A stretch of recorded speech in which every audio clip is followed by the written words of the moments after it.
कक्षा 9वीं अर्थशास्त्र, ठीक है। कक्षा 9वीं में 4 किताबें हैं, भूगोल, अर्थशास्त्र, राजनीति और इतिहास, है ना। पार्ट 1 अलग अलग है। इसमें अर्थशास्त्र में अर्थशास्त्र जो इस पाठ में हम अध्याय 1 क्या पढ़ेंगे? पालनपुर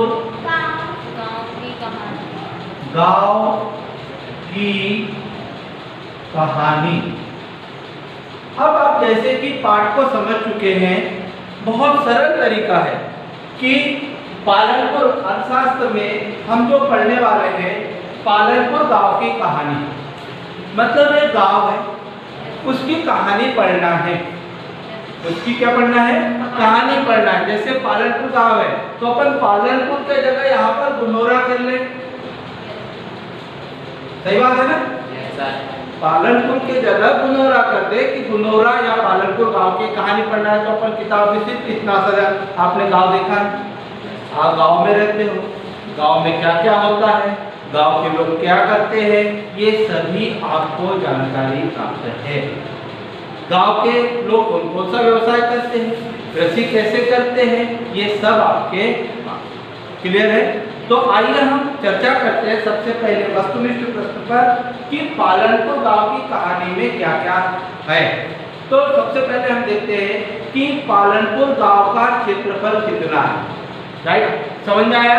हमने पहला प्रश्न तैयार किया कि क्षेत्रफल समझते हो सभी लोग, यानी जिस गांव में पूरा लंबाई दूनी चौड़ाई टोटल कितना एरिया में फैला है। कोई बोलता है ना मेरा गांव 1 किलोमीटर फैला, कोई बोलता है आधा किलोमीटर में फैला है, ठीक है। तो पालनपुर गांव का क्षेत्रफल कितना है? टोटल 226 हेक्टेयर, 226 हेक्टेयर, याद रहेगा। अब बात आती है हेक्टेयर क्या है, अपने दिमाग में बात आई ना, यहाँ पर 226 तो लिख लिया आपने, लेकिन हेक्टेयर क्या है? तो याद रखना, जो हेक्टेयर है, हेक्टेयर जो होता है वो भूमि मापने की इकाई, क्या है? भूमि मापने की इकाई, याद रहेगा, भूमि मापने की इकाई। किसी ने पूछा कि भूमि हम कैसे मापते हैं, तो याद रहेगा भूमि कैसे मापते हैं? हेक्टेयर, याद हो गया। अब सिंचित भूमि कितनी है? सिंचित भूमि तो 200 हेक्टेयर, याद रहेगा। सिंचित भूमि कितनी है? 200 हेक्टेयर। तो बंजर भूमि कितनी है? 20 हेक्टेयर। बंजर समझते हो क्या? पहले बताओ, बंजर भूमि कितनी है? 26 हेक्टेयर।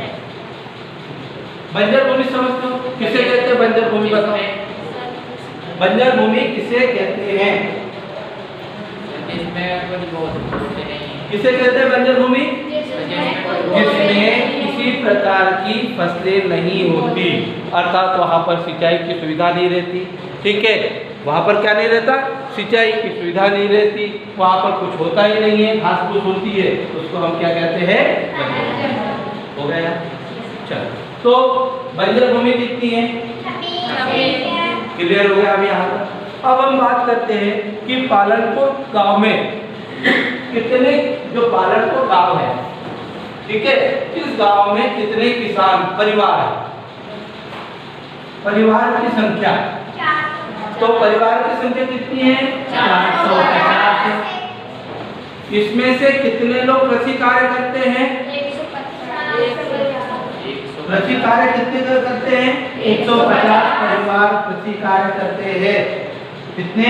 150। बाकी परिवार कितने बचे? 200 परिवार। 200 परिवार क्या करते हैं?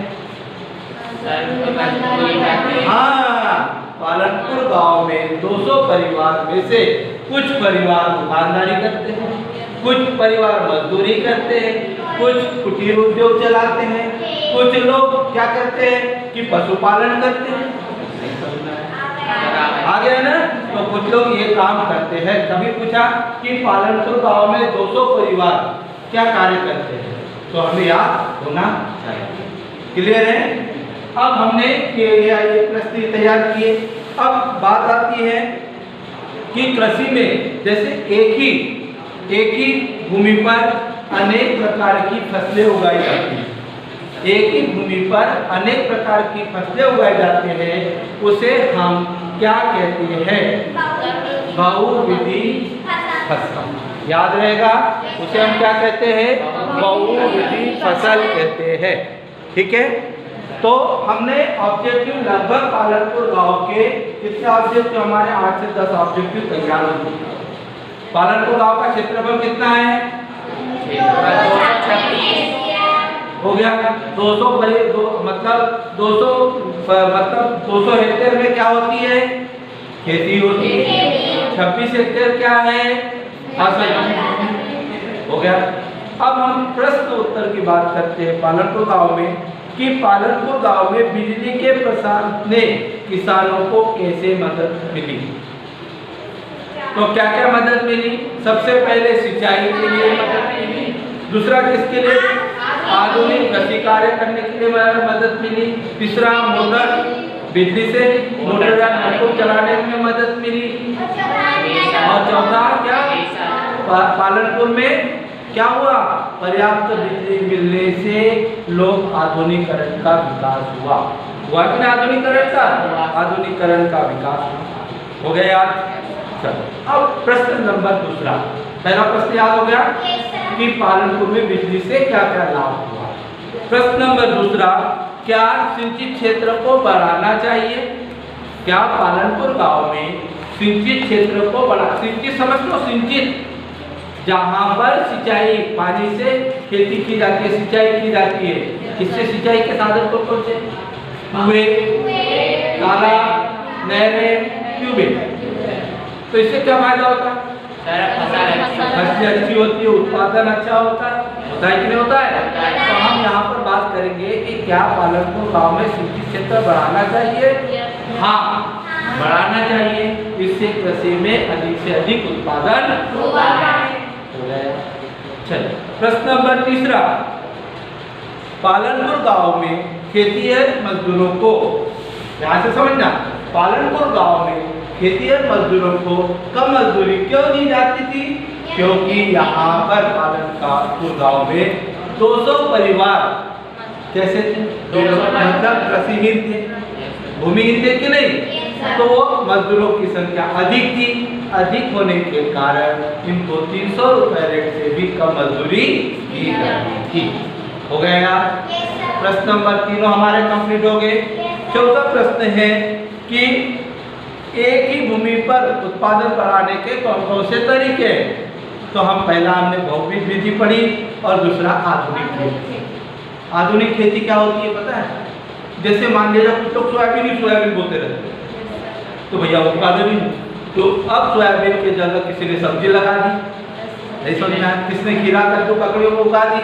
भाई हमको तो पैसे से मतलब आय से मतलब, तो उसको हम आधुनिक खेती, उर्वरकों का प्रयोग सही किया, ठीक है, टेक्नोलॉजी अपनाई, वो करना।